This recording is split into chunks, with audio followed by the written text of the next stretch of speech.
Thank you very much, David. Hi, Danny. How are you? Doing well, and yourself? Good. Looking good through this computer screen. You as well. Very excited to hear from you and to Yeah, learn thrilled about. to be here. It's always a wonderful honor to be part of the Innovadora, and I think this year will be very unique given all the circumstances that not only the country and the city are dealing with, but certainly the world that we're living in right now. So, first of all, it's wonderful to be able to acknowledge all the great work that's gone into bringing so many different leaders together as part of this Innovadora in a virtual format. And my hope is that over the course of the next 50 or 55 minutes or so, we can add some value to those that are attending on a virtual basis. So I'm thrilled to be here, appreciate it very much, and I look forward to a series of questions and some good commentary that we have together, Denny. Awesome. I'm looking forward to it as well. So, David, what are some of the opportunities that you identify in Tijuana? And do you notice any differences between Tijuana and other locations? It's a good question, Danny. So just by way of background, our company, we make premium golf equipment and golf balls, and we have sourcing capabilities in every corner of the world. We source products out of Asia. We source products domestically here in the United States. I'm actually situated right now in our world headquarters, just north of the border, Tijuana, in Carlsbad, California. So the golf business is a fairly well-diverse business. Golf markets exist in almost every continent and in every country. So in order to be a market leader, unfortunately, our brand has developed into the market leader on a global basis. You have to take a look at your sourcing capabilities very closely to ensure that you can service the needs of your customers through a prioritization of the markets in which you sell and market to. So there's a couple of reasons that Tijuana is very important to us and why we identify Tijuana as a critical component of our supply chain. So first of all of our research and development at our company is done here in Carlsbad. So every product that we sell, regardless of configuration and regardless of where it's distributed, whether it's here in North America, whether it's in Europe, whether it's in Asia, is designed and developed through a group of very intrinsic researchers here in Carlsbad. So it's very important that we have partners and facilities that are close to our location here in Southern California in order to ultimately optimize our supply chain and ensure that we bring world-class products to market. So one of the reasons we have great value in Tijuana, and we've built out our North American assembly facility in Tijuana, starts with geography. It's a very convenient ride from my office to our facility in Tijuana, literally 30 minutes down the road. It enables us to have our hands on the business and our hands on our assembly facility to ensure that the quality of our products coming through the assembly facility are best in class.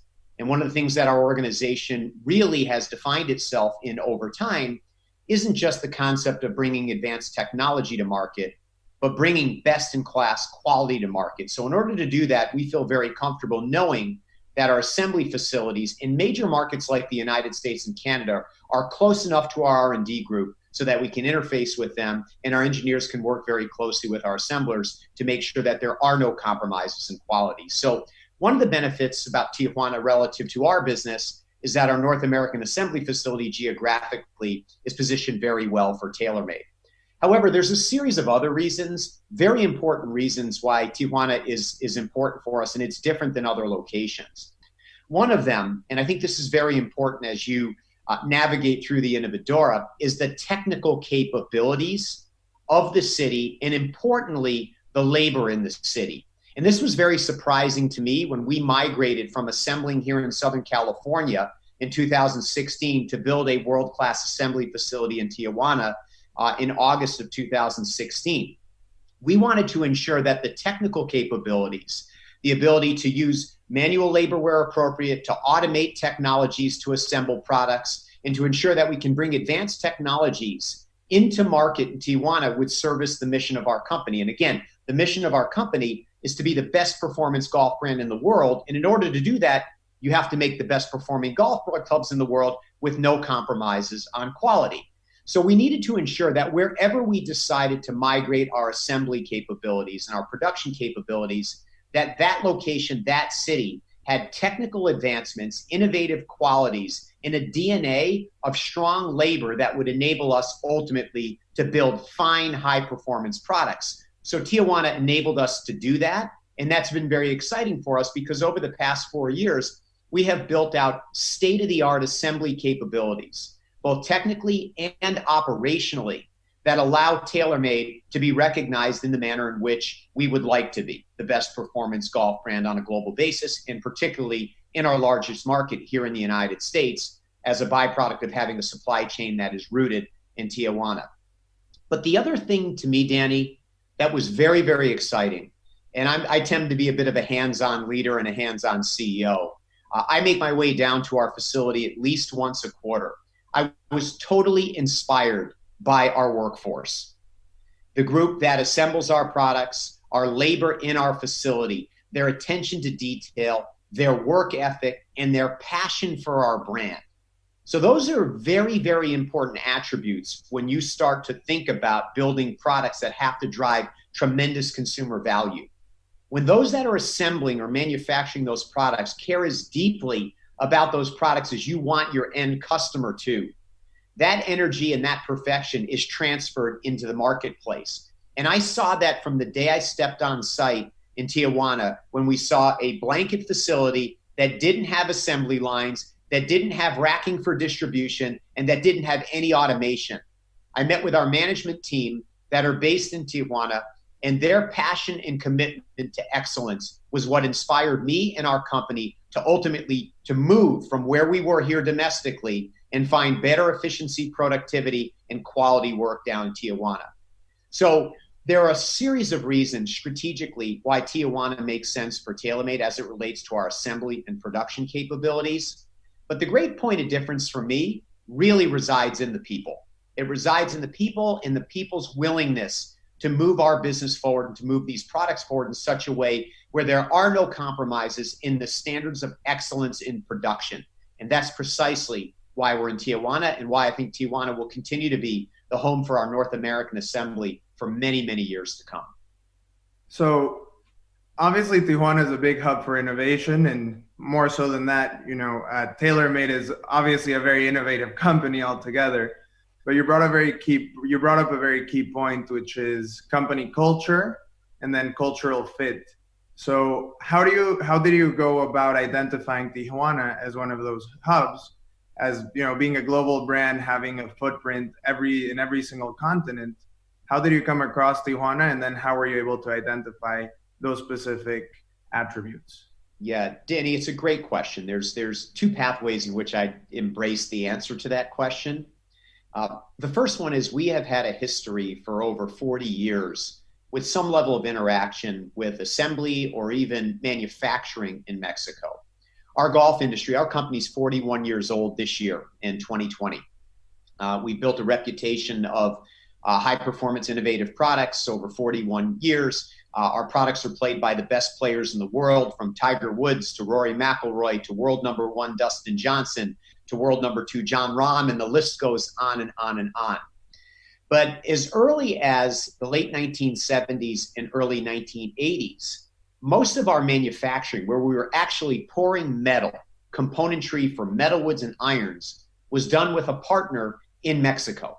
So there were competencies that we would invest in and build just south of the border from where our headquarters are to learn and understand how we could best utilize the innovative qualities of the region and to determine whether or not there actually were innovative qualities in the region. So we've had a history of working in Mexico for many years. There have been years where we've had more supply chain basis in Mexico and years where we have less. Over the course of the last 4 or 5 years, as I mentioned earlier, we have invested heavily in not only helping Tijuana grow, but investing in the technical expertise we have domestically and internationally into the region for the regions I expressed before. So the one reason is we've had experience and history there. And when you want to lean on a supply chain that has to provide products timely and of high quality, you want to make sure that you have longevity and experience with a group of individuals that can actually perform against that expectation. But the real reason that I was inspired, and I'm going to go back to culture for a minute, because the term innovation, and I know it's part of the branding of this Innovadora, right? My Spanish isn't very good, but my guess is Innovadora has something to do with innovation. But I would say this, innovation in the world today is a bit of a buzzword. Most people suggest that they're innovative and that they're an innovative company and that they're innovative brand. But when you actually ask them to demonstrate high qualities of innovation and how they view innovation, they struggle to answer that question. We don't struggle with that at TaylorMade because in order to be an innovative company, you have to be a company that is willing to assume more risk than most other companies with even a desire to build into their respective business plans. Because you cannot innovate without taking on risk. When you innovate, you create new ideas, you create new concepts, whether it's in the form of a product, a brand initiative, or ultimately an operational capability. In order to innovate, you have to invest in that and assume that not every aspect of what you're investing in is going to go exactly the way you expect it to. So innovative companies like TaylorMade are willing to assume and take on more risk than other companies because the benefit of assuming that risk could be exponential in terms of your positioning in your respective category and business. So one, we're an innovative company from a cultural standpoint. Our people here in Carlsbad and in every office we have around the world. So we have offices not only here in the United States, we have offices in Canada, in Toronto, we're in London, we're in Tokyo, we're in Seoul, we're in Southeast Asia and Bangkok. We're literally everywhere golf is played, TaylorMade has a presence. And we're also in Mexico and we're in Tijuana because one of the things that drew us to the area was a willingness for the employee base and the technical expertise of that employee base to take on the same amount of risk that we were willing to take on as it relates to innovating process and finding new ways and new pathways for innovation. So you have to embed culturally the qualities of innovation. You have to define what innovation means in terms of moving into space in an area that other companies haven't even ventured to go to because they're not willing to either take the risk or they don't have the people that are willing to think in the context of something new. We found a lot of synergy with our teams in Tijuana in the way we think. So culturally, you can only innovate if it's embedded in the fabric of how your organization thinks and lives and exists every day. So number one was a cultural connection. Number two was the ability to innovate around products. So we are constantly rapid prototyping products, testing new assembly capabilities to make products faster, more efficiently, at lower cost basis with better quality. Think about that. Faster, more efficiently, lower cost basis, and better quality. One of the ways you do that is to innovate operationally. And the flexibility that we have and how nimble we are with our facility in Tijuana, combined with the cultural capabilities of wanting to advance the ball, wanting to do things new and differently. When you put those two components together, you have a magical formula for innovative progress. And so, Danny, those are the reasons why we look to Tijuana, not only in partnership, but as part of our company and part of our global supply chain as a means to advancing TaylorMade in the world of golf. And Tijuana plays a critical role in doing that because our teams in the region are willing to innovate and take on more risk, smart risk, to advance the progress of our company, both from a brand standpoint, an operational standpoint, a commercial standpoint, and most importantly, a cultural standpoint. That's a very good insight. And when we're discussing about innovation and how you as a company have to be able to take some risks in order to be flexible and nimble in order to look into the future and evolve, how has this COVID-19 pandemic helped or moved the company mindset into the next phase? Are you looking more at e-commerce, or when we're talking about being nimble, being flexible, and looking into the future, what are some of the steps that you're taking there? Yeah, a very deep and very thoughtful question. I appreciate that. And I'm sure all the presenters at the Innovadora are thinking about their business or their respective organizations or associations maybe a bit differently today than they did 6 or 8 months ago, when what was an epidemic that was originating in China ultimately became a global pandemic and changed the landscape of the world as we know it today. We do believe over time, as humanity migrates through this pandemic and We find solutions, whether they're therapeutic solutions or vaccines, that will find some level of normalcy that will resemble something similar to what we had before COVID-19. But great companies that have navigated through this, and I consider our company a great company, are doing a couple of things. Number one is we are applying the learnings that we develop through a changed state. So we're dealing with something very different than we've ever dealt with before. We're learning every day. We're applying those learnings. We're innovating around those learnings, and we're bringing them into new business practices when we believe we will migrate through this pandemic state. So we're learning every day and trying to apply those learnings every day to what we do, so that when we come out of this, not just as a company, but as a world of people, that we will be best positioned for continued success. So we're applying the learnings. But also there's a concept that we live by in our organization. It's actually a saying that necessity is the mother of invention, which means out of necessity, if you have to do something different, you have an opportunity to invent something new that will acknowledge what needs to be different to advance the things you want to do. So necessity is the mother of invention. Well, let me take you through a little story, Danny. We were well aware of the coronavirus back in November of 2019 because we have manufacturing and assembly facilities in Asia, and some of our production actually comes out of China. So we were working with our tier one suppliers who had to shut down for a period of time because they saw the infection rate of COVID-19 expanding through their facilities, and we prioritize health and safety in everything we do, so we turned off our supply base. So what initially was going to be a short term, and we always believe COVID-19 to be temporary. We're just not exactly sure what the temporary timeline is. But the first thing we experienced was a supply chain component manufacturing issue coming out of the Asian markets, and particularly China. Then over the course of the next 60 days leading into the spring of 2020, when the world started to turn off for a period of time, it not only became a supply chain issue, it became a demand issue for our company.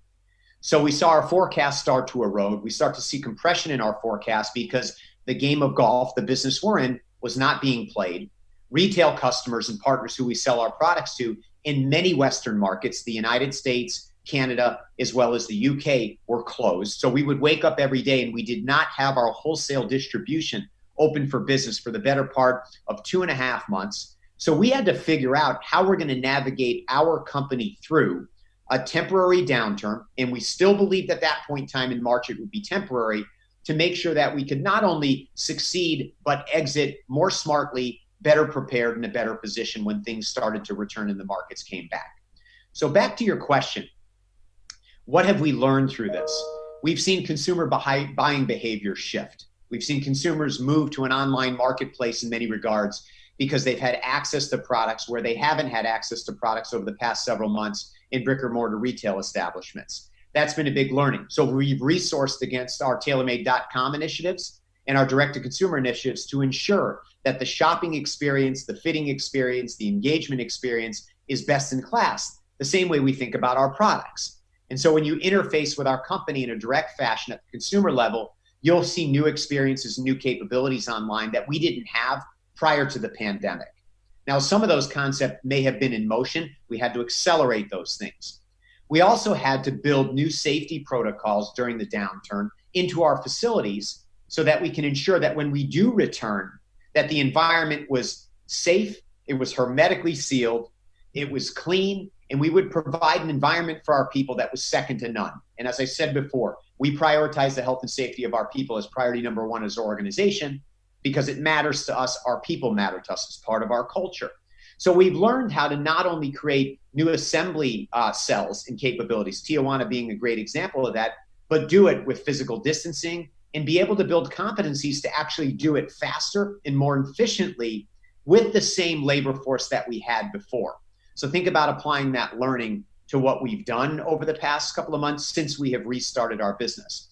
So we've learned a lot at the consumer level. We've learned a lot through our assembly and manufacturing facilities. And as a brand, so we're a consumer-facing brand.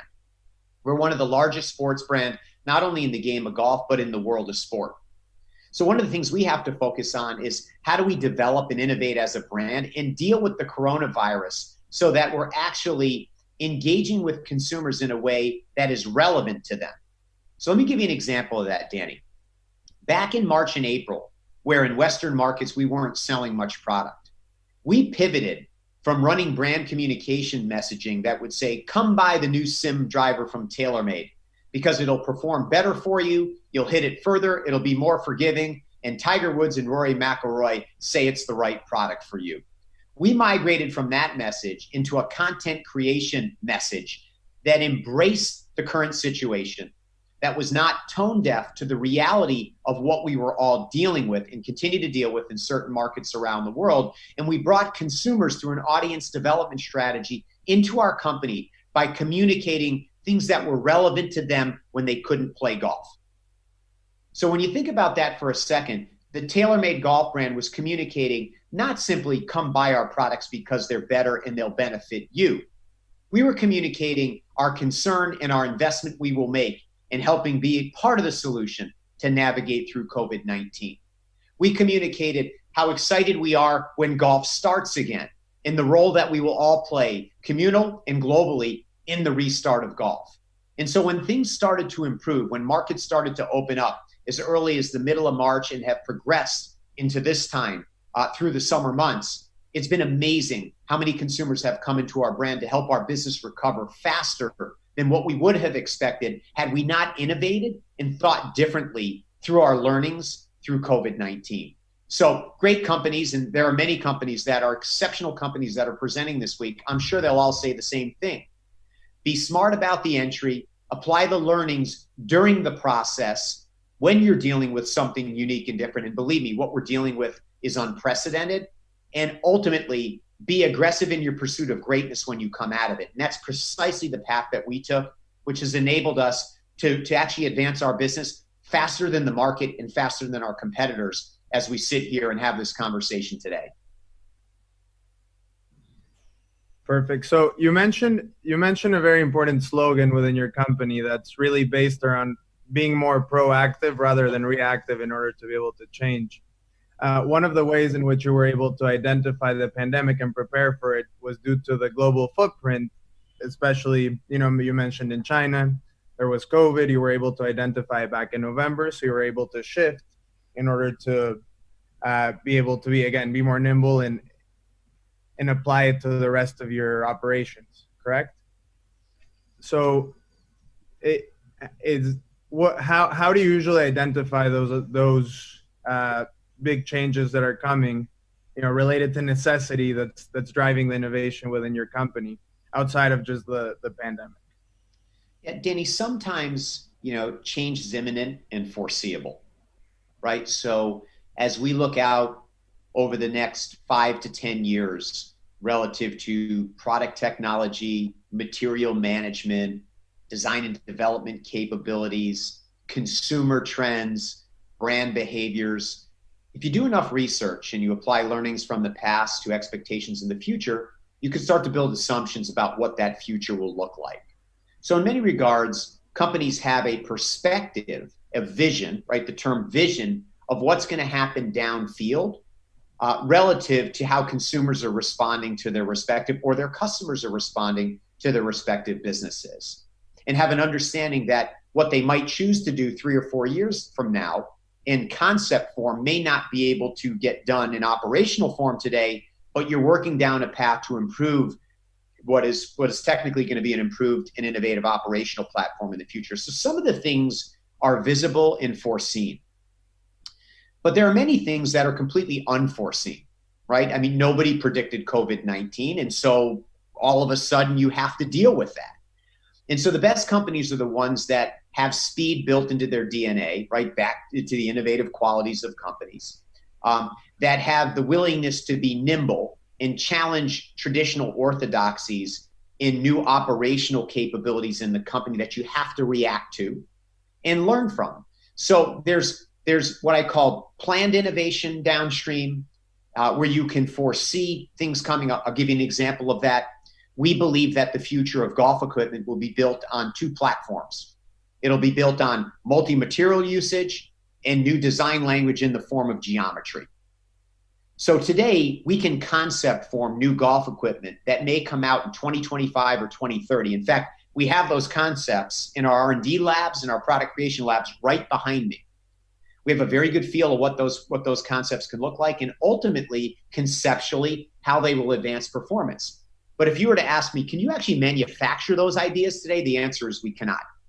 So we have a foreseen pathway in terms of what the product will be, but we don't currently have a pathway for how we're going to manufacture it. So the products we're selling today, 5 years ago, we didn't have manufacturing capabilities to thermally compress carbon and ultimately build a multi-material shape and motion platform known as SIM right now being sold in the global markets. We had the idea 5 years ago, but we didn't have the manufacturing or operational capabilities to actually do it. So the foreseen pathways, which is creating a vision for your company around the competencies that matter for your company. And in our case, that's our brand, that's our product, and that's the culture of our organization, and obviously our supply chain, which we talked about earlier. We have a clear pathway and understanding of what needs to be done, but we're constantly developing how it needs to get done. So whether it's a product innovation with foreseeable expectations or not, then there's unforeseen expectations. From time to time, we get hit upside the head with a new idea that needs to get to market faster and more completely than ever before that we didn't think out, but consumers dictated they wanted it, or we found out that we could offer it even if consumers weren't aware that they wanted it prior for us offering it. And so those are the challenging ones. So we've organized our company where we have long-term strategic planning and near-term what we call speedboat acceleration innovation, which is when something comes up unforeseen and unpredicted, we have a small SWAT team that develops those products, ideas, brand initiatives, or operational capabilities as quickly as we can through an innovative concept called ideation that ultimately enables us to move as quickly as we can. So we run those two functions in parallel, and it works well for TaylorMade. Thank you. Yeah, that's very interesting. Just thinking about how you have to adapt to change, how you have short, medium, and long-term plans, and how those all change, but the goals are can ultimately be the same, right? To be able to grow a better company, build a better brand, and all of that is driven by culture. So Tijuana Innovador is a very special event, as you're aware. You've been a participant for some time now. And one of the main factors it brings is, helping youth, bringing youth together, teaching them what is out there. So what is some of your advice that you would give to somebody that's looking to start a new business within the area or in general? Yeah, the future obviously will reside in youth development in every area of the world. It's something that I take very seriously. I have 3 young boys at home, and I look at them through the lens of a father and think about them when they migrate their way through their primary and secondary education, ultimately make their way into the world to try to put their own stamp on success, whatever form or function that might look like for them. So there isn't a day goes by that as a father and as a parent, I don't think about, how I can add more value to my kids' lives and ultimately enable them to find their pathway, their passion and success and happiness downfield and do something that will ultimately enable them to live a strong life and contribute to society, whether it's through a business or whether it's through an organization or an association or public cause or private cause.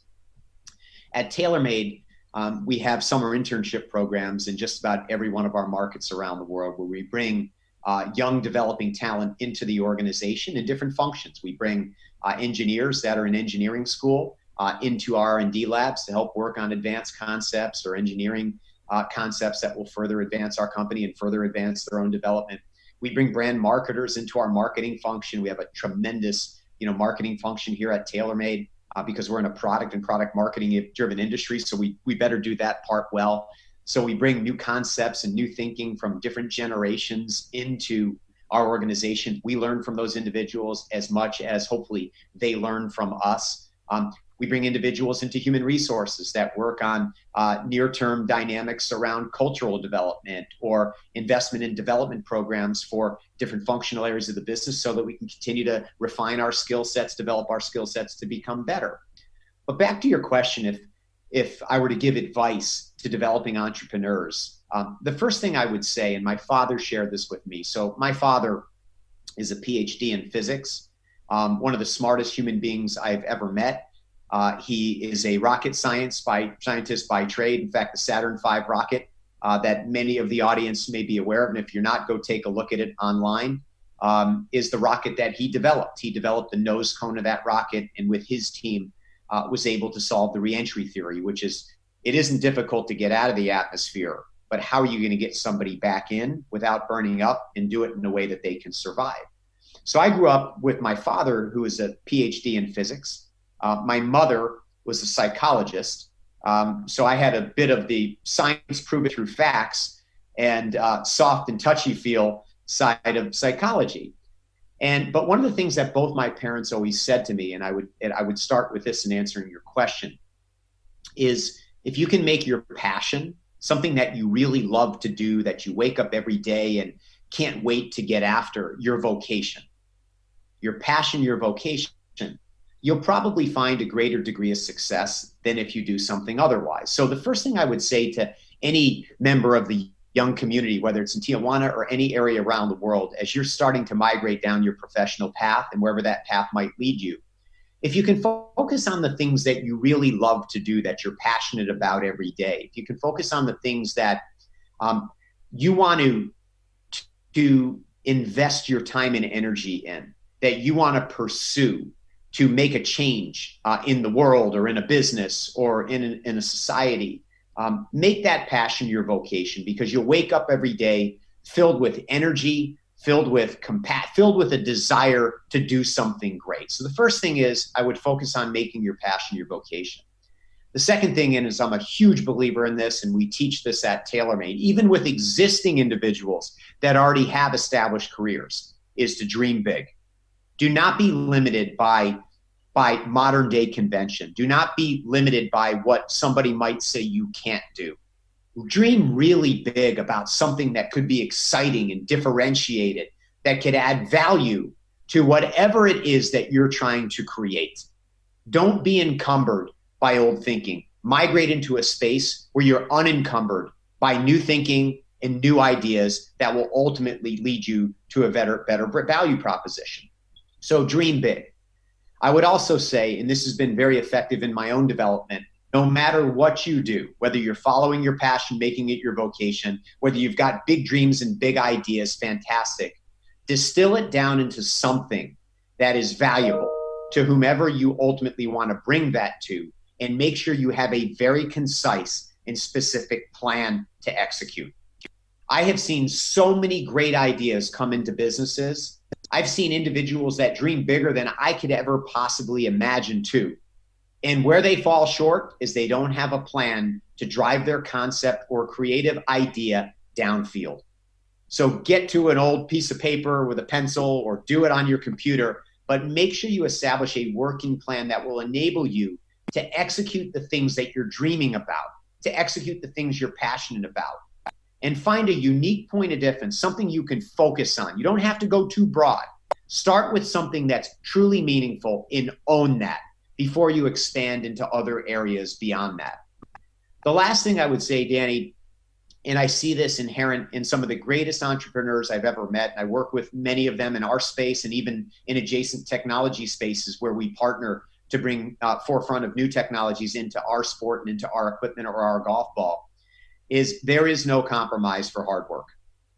And I see it with millennial populace or Gen Ys and Gen Z coming into our organization.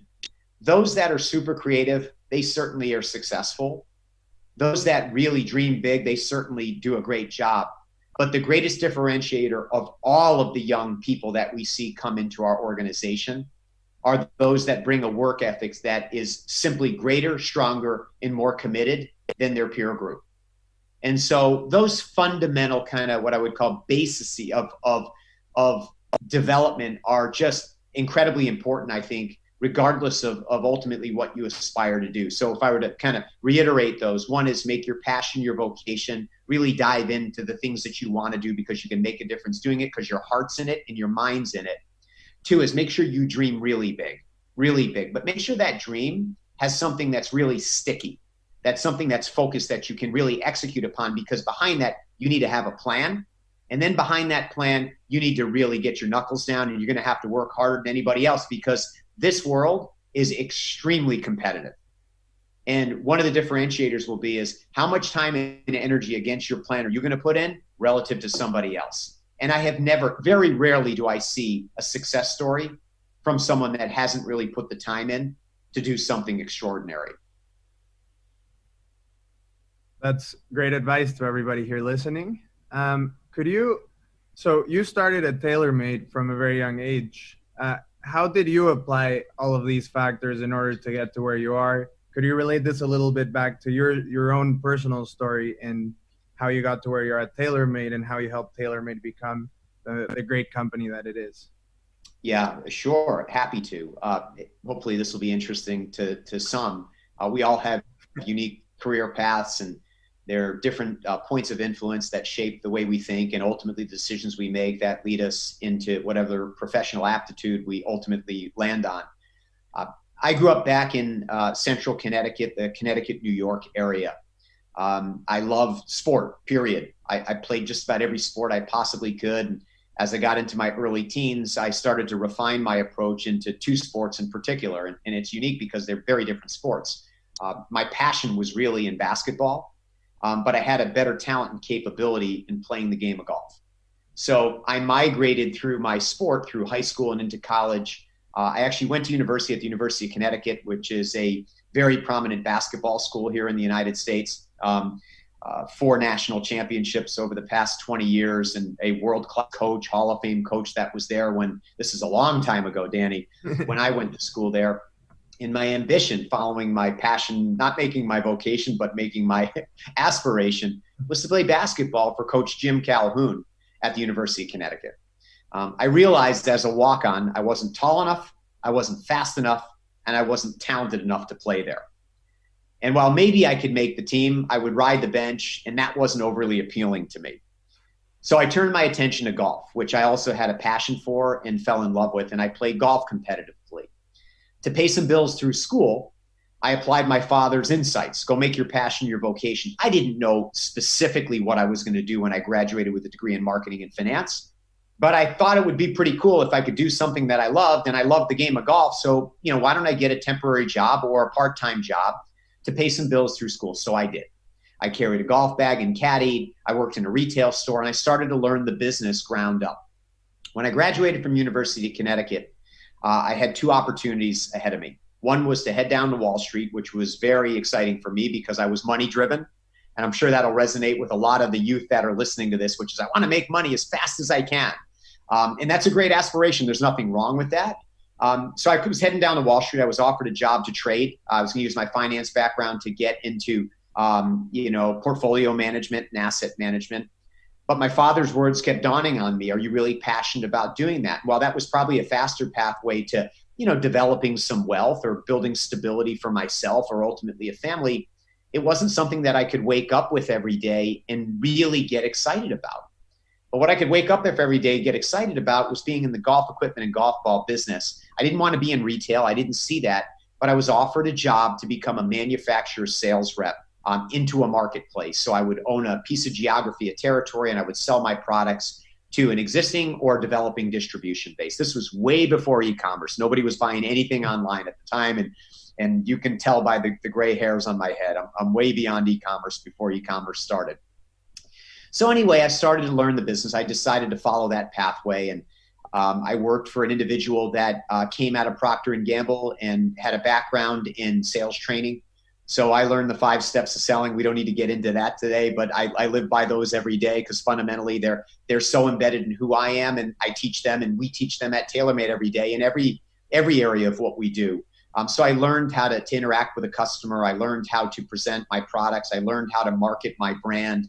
I learned how to think strategically around growing my business. Although my business was a microcosm of the greater global business, I viewed myself as the CEO of that territory, and that I owned every decision that would be made in that territory for the benefit of that territory, our customers, consumers that would buy our products.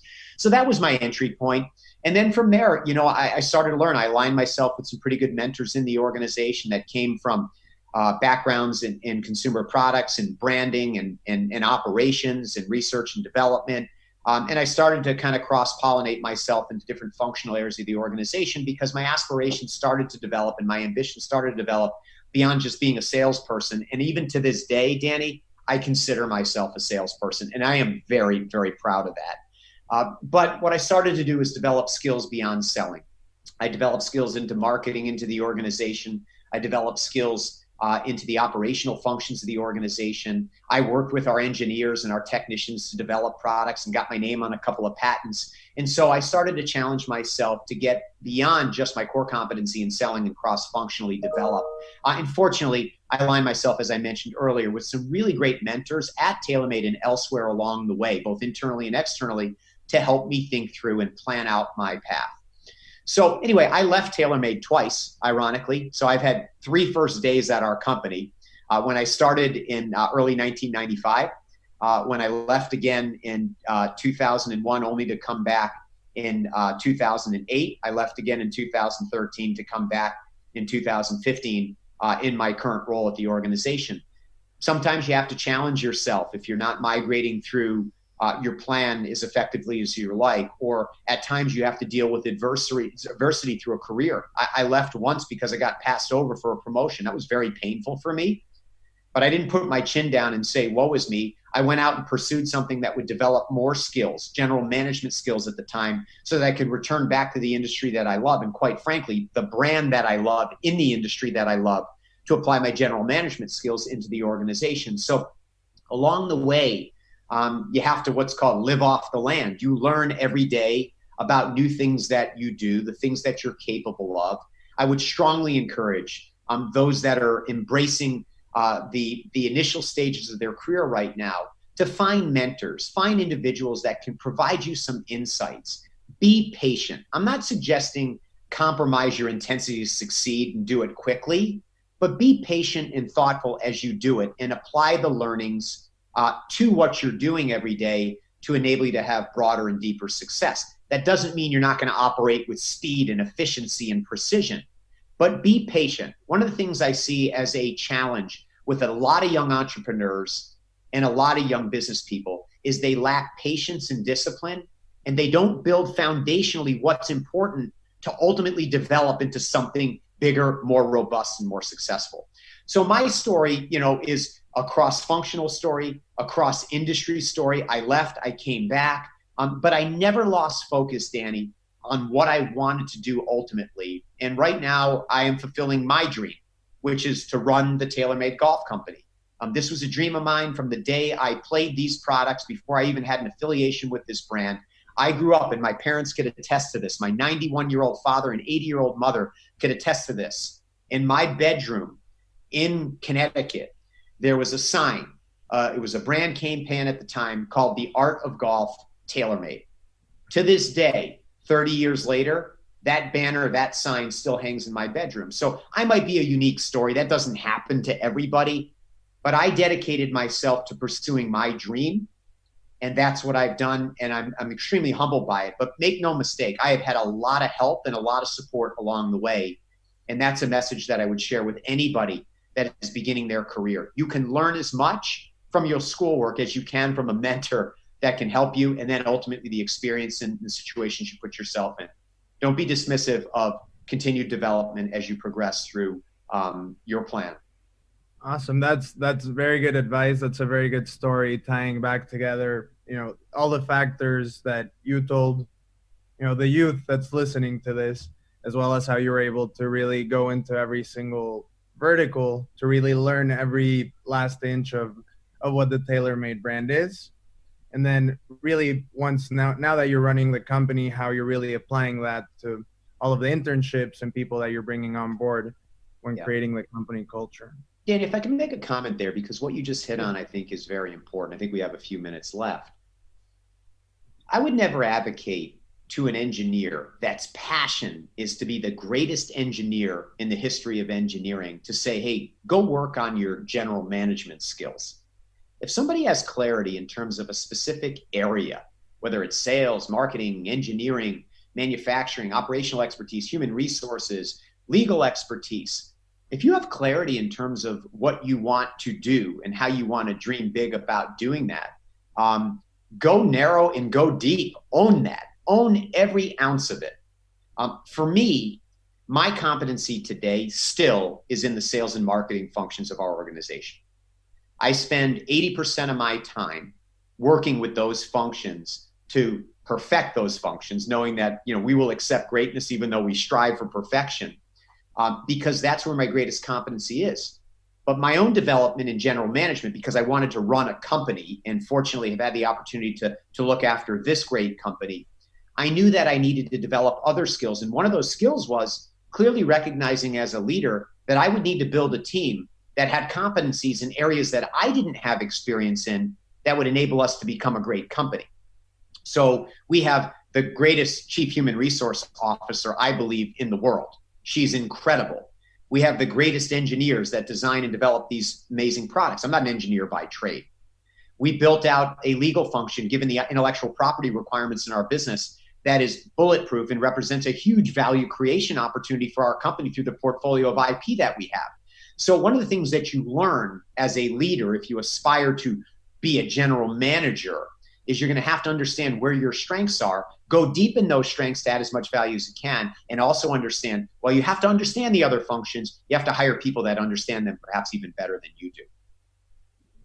That's great advice, and that's a great call out. David, I would love to thank you for your time today. This was an amazing conversation. I think everybody should be listening to this, and they have a lot to learn from it and from everything that we just discussed. So we appreciate the time very much.